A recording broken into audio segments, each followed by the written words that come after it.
My name is Lana Suran and I play the piano. And I'm Ari Evan and I play the cello.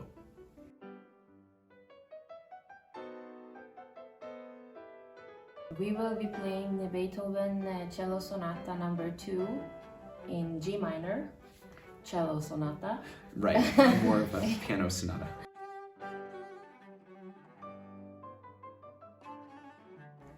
Finding a way to, I guess, keep the long arc over the whole piece, especially because the first movement is so massive, it's easy to get either caught up in details or at the same time easy to kind of go through it without really being conscious of everything that's happening. I think it's a huge journey between tenderness and turbulence, and to find, well, to make the journey feel as natural as possible. It's a marathon. Yeah. It's a bit like a marathon. Yeah.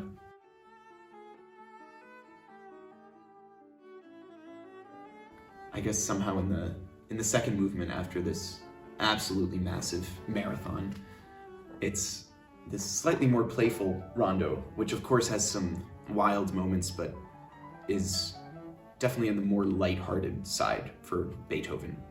Yeah, and it has this kind of, Right. oppa thing, which is really endearing after all this crazy stuff in first movement. Yeah.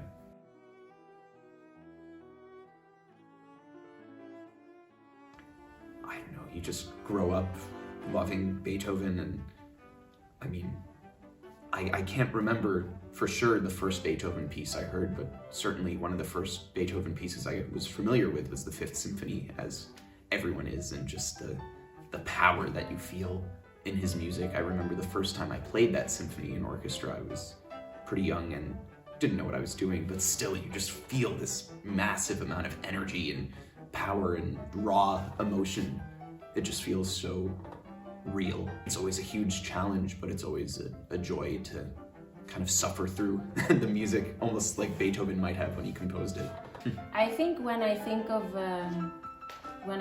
Beethoven, I picture just a very, like, this majestic tree in the forest. You know, when you are walking and there is that one tree that everyone knows. I don't know, it's for me just this very big force of nature. Maybe that image doesn't really make sense, but that's how I feel.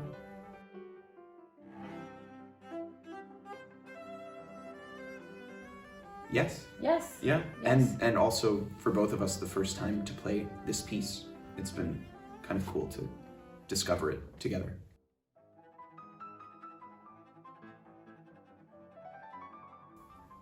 I can be quite picky or very specific with how I want things before concert. Mainly, I need absolute silence. I cannot explain why, but any noise or anything that enters my zone is extremely disturbing. So I try to really keep quiet the whole day. I don't know, it kind of depends on my mood. Sometimes I can be like making stupid jokes backstage, like right up until the moment I go out, and I guess if I'm very nervous, then I get a bit more serious and just try to get into my own zone in the 5 to 10 minutes before I go out on stage, but it really just depends.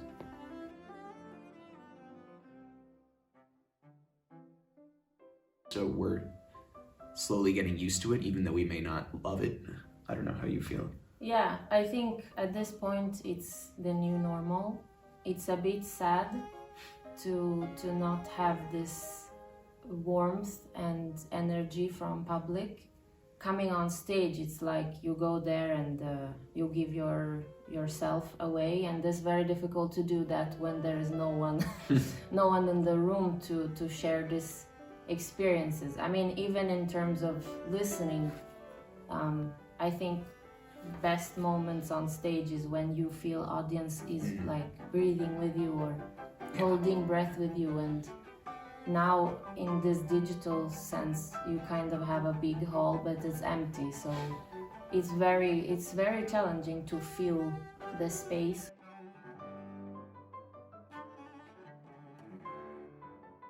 It's truly a special place. I mean, Yeah. it sounds a bit cliche to say that, but it is really special to have so many young people in this concentrated space is actually quite inspiring. When I think about it, there's really no there's no comparable things. I No, mean, it's not. there's no sort of, I mean, there are plenty of conservatories, but there's not like a place that really just has a few, like a small number of musicians and kind of takes care of everything for them and feels so kind of comprehensive and all-inclusive. We don't have anything like it. It's a very nice responsibility to be given, I think, to be here. Yeah. Because we're not so many.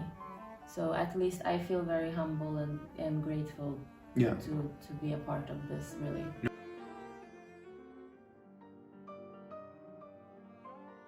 1796.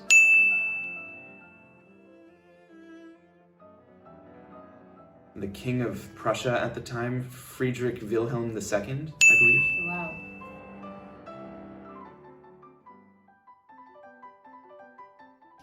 Beethoven was born in Bonn, Germany in 1770.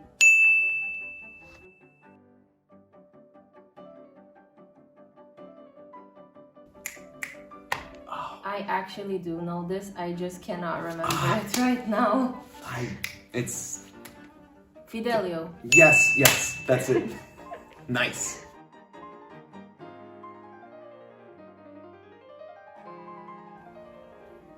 No, he never studied with... Did he study with Haydn at some point? Yeah. Okay.